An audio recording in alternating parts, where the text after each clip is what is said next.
Today, I've been trying to simplify my summer work in the middle of the winter. What I'm trying to do is to organize the pathways so that they're easier to mow and so that I get more bed space. This is an eastern facing slope here. The door on the entrance to the house there is facing roughly south. And so I've been doing some sod flipping. I take bite-sized chunks with the shovel and flip them over to form these beds. Try to keep most of the grass side down and bury it with the clumps that come next so that the top layer really has minimal grass, and there's a lot of organic matter in that sod that can break down over winter and into the spring. And it's a good time to edge around any old beds that I had formed.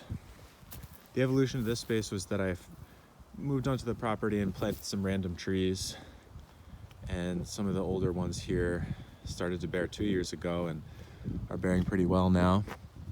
And the trees sort of coalesced into on-contour rows, and now I'm really digging them out more thoroughly.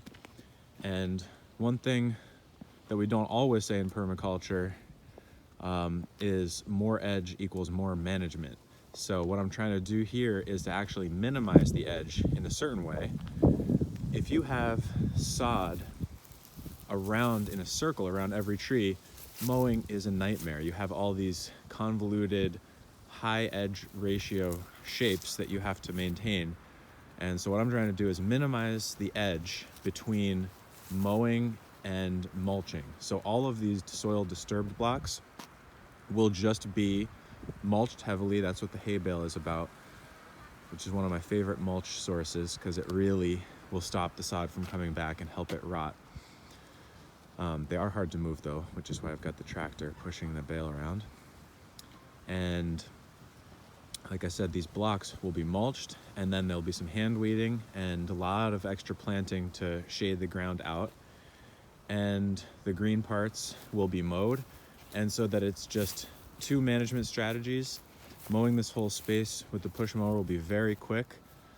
Here I connected a bunch of beds that were separate previously, and now it's just one big shape that's all going to be mulched. And this will really streamline the process for me in the summer when I have to put in, I don't know how many sessions of mowing here over the season, but probably, every couple weeks for the whole season. You've got to keep on top of it.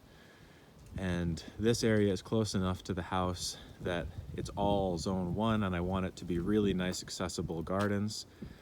I could get rid of the path in the middle and just mulch the entire thing, but that seems a little bit excessive, and it is nice to access some of these areas in the summer.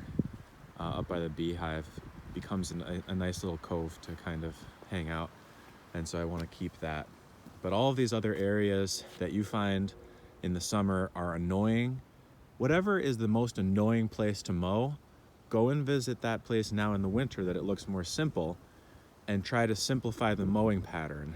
Having smooth contoured edges between mowable surface and large mulched beds is a way of simplifying the management tasks that you have to do in the spring and in the summer.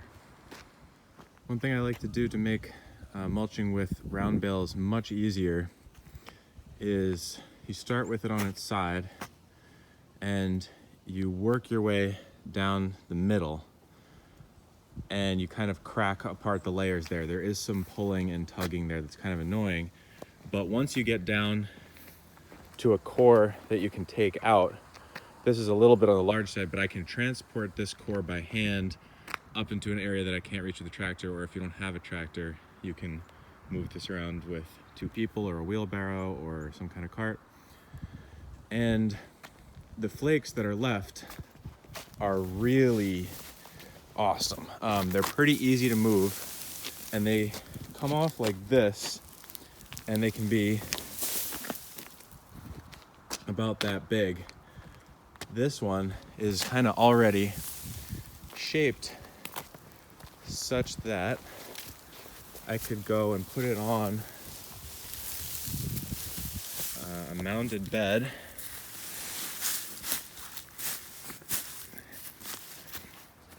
And it's an impenetrable mat. Nothing grows through that. It really locks in the moisture, prevents even sod regrowth, and it's basically effectively a sheet mulch, as good as cardboard. And so you're left with this nice stack of those kind of things that you can take and deploy even by hand pretty easily.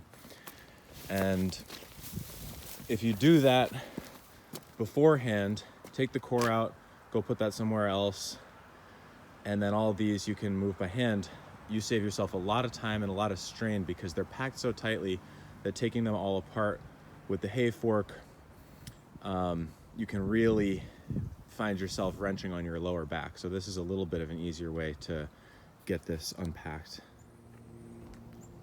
I finished mulching and shaping the beds here. Got a couple access ways. It's a little bit of a wild planting.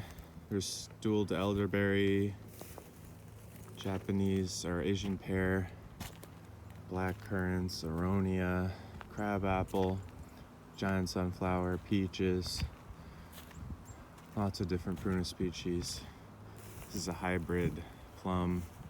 There's another variety, hybrid Asian American plum. And it feels good to go through these areas that you interact with a lot during the summer and try to think about how to simplify the management systems. And what it looks like from farther away is simply less green and more brown, which essentially means that I'm gonna have to mow less, which is pretty good news because there's a lot of mowing to do here and I do not like mowing. It's a little bit of a heavier approach, but basically plowing, same idea of inversion plowing, but with a shovel, flipping that sod upside down, and then heavy mulch like this. And by spring, this will be ready to put in fast growing plants. I wouldn't be seeding carrots into here by any means, but fast growing plants, annuals, that includes some annual starts, like squash you could throw in, or you could direct seed things that go really fast, like any brassica crops, or when it's warmer, cucurbits, zucchinis, and stuff like that, winter squash, flowers, or perennial roots of herbaceous plants or woody perennials. And as long as you keep it mulched and go through and hand weed maybe once or twice, you'll be able to turn a lawn into really nice productive bed space with not too much fuss.